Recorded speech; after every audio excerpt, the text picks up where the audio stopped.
What's up? It's Keith Kalfas. I'm here at the GIE EXPO 2018, and right now we're at the JOBBER booth. Dirt Monkey University is doing a live presentation talking about hiring employees, scaling and systematizing your business. So I'll show you a little bit about it, my friend. I have been able to use technology to my advantage with the combination of QuickBooks, with Jobber software, by using these systems. Prevent me from always doing redundant data entry work. And I have to tell you, when I transitioned in a lot of my systems to be electronic and to use these apps, it wasn't easy. It was met with a certain amount of discomfort. It's like you got that learning curve, and sometimes that keeps us trapped in doing the same things because we know, like, okay, this winter I'm going to take it on, and this is the year that I'm going to actually transition.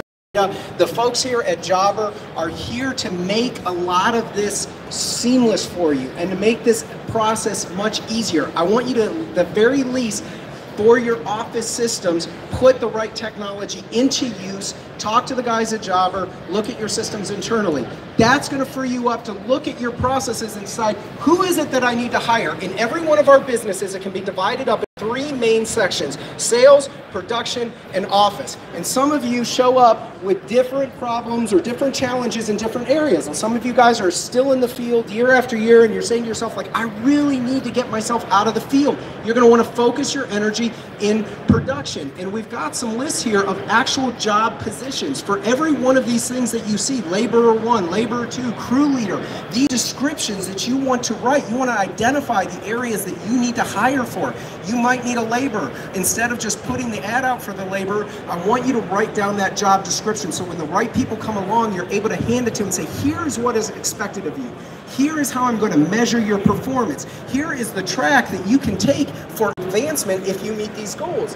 When people come on, I also want you to be setting review dates for people. Don't let it be a shock to them when they're going to get compensation increases, when they're going to be evaluated on their performance. I want you to say, here is your hire date. On the anniversary of your hire date, after 6 months or after 1 year, you and I are going to sit down. I'm going to evaluate your performance. We're going to discuss any pay increases. The same for any other area of your business, in your sales, in your office. I want you to break down the different things. And you already know the descriptions. Do you know why? Because you're doing the job. So part of coming up with the description is documenting a typical day for yourself. What are you doing in a day? Take a notepad and follow yourself around. Be a student of your own actions and your own activities, and take the time to document it so you know what to tell people, because you have it all up here in your head. Get it out of your head onto paper, and it frees up your headspace to do the really valuable things in your business. Guys, who loves paperwork? Right, I hate paperwork.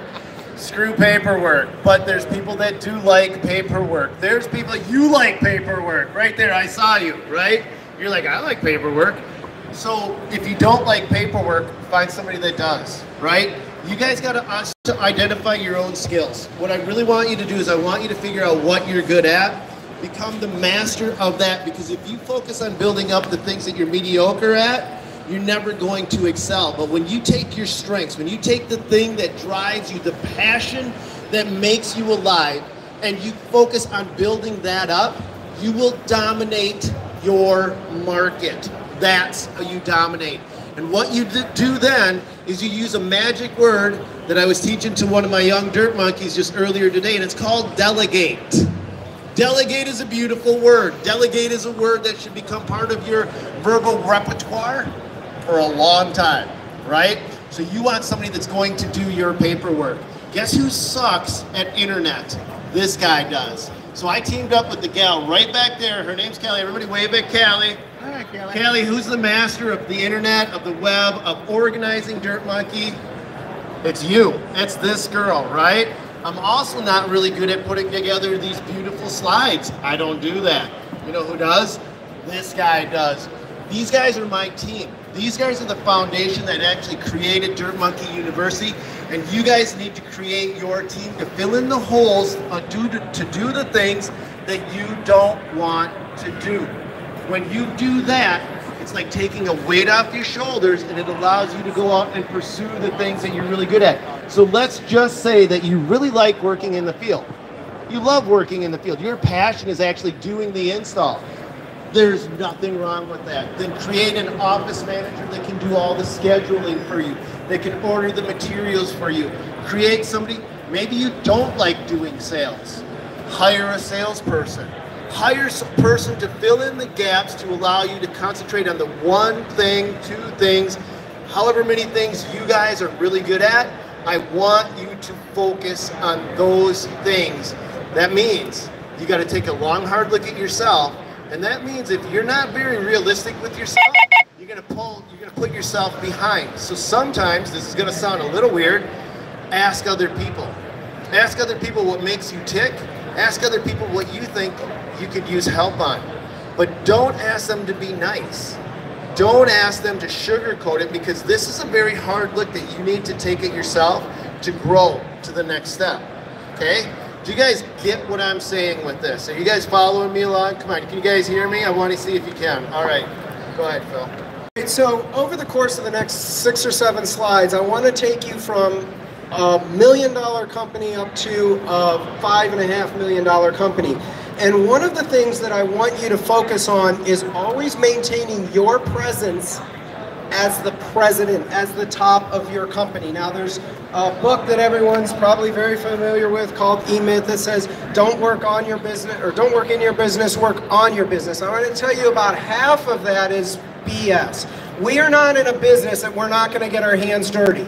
Don't race to the point where you are completely hands off. I want everybody to get there, but if you start there and say, well, starting Monday morning, I am not going to touch anything because I was told that I'm going to work on my business and not in my business. We are going to continue to get our hands dirty at a decreasing rate as time goes on, and you're going to do it slowly and transition yourself out. So when you are cutting lawns, when you are picking up trash on a job site, when you are making a sales call, when you're working till midnight, you're still the president of the company up here in your mind. I don't want you to ever lose focus of that. So at a smaller company, at $1 million company, it is very realistic. And this is an example. This may not be exactly how it works in your business, but roughly with 2 installation crews and maybe a maintenance crew, you're at $1 million business. We can go to the next slide. Each slide as it progresses is just going to go through in red the positions that you would need to add. One of my favorite things to do, this is maybe my own sickness in my head, and the young lady who likes to do paperwork will be in line with me. I love creating these flow charts. Guys, I used to create these charts at night on a scrap sheet of paper. I do it on napkins when I was bored, but it was just me experimenting with what my company was going to look like someday as it began to grow, but it gave it some structure and it got a little more formal over time, and we can go to the next slide as well. So by the time you hit a $2 million company, you can start to see everything is going to continue with the president, you being at the top of your company, and you're putting in these key management positions. But by the time we get, and we can go through the next few just fairly quickly, you're adding in just layering. Once you get that first layer perfect and set, it's a matter of duplicating. And duplicating is a word that you hear a lot. We've got to duplicate ourselves to grow our business. But this is where I said, how does this all begin? How do I get to this point where there's layers upon layers? Well, Monday morning you take out a notepad and you follow yourself around. You document what it is you're doing. That is the very first fundamental step of getting to this point where you have layers and documents. You can tell people exactly what they need to do to step into that position as your company grows, and you will find yourself at the point where you're free, finally free. Okay guys, this is called a top-down management system, and I'm going to guess most of you don't do this. Most of you right now are probably experiencing what's called a hub and spoke management system. And a hub and spoke management system basically means you guys are the center of the wheel and everything revolves around you guys. When everything revolves around you guys, you're the bottleneck. You're the thing that's preventing you from growing. The hub and spoke, you need to graduate up from. There are no $1 million, $2 million, or $5 million businesses running right now that live and survive off from the hub and spoke business model that has a CEO that is still sane, okay? We want you to grow, but we want you to relax. We want you to be able to delegate people and do things a little bit differently. Remove yourself from the hub and spoke business model. What does that involve, guys? Trust. It's a hard thing to do, isn't it? Give up a piece of your company. You're smiling in the back.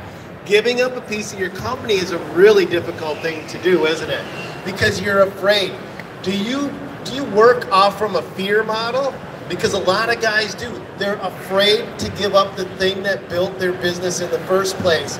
But when you give up that little thing that built your business in the first place to somebody else, and you watch them, because you're still the owner, you still better dang well control every component of your business and know what's happening.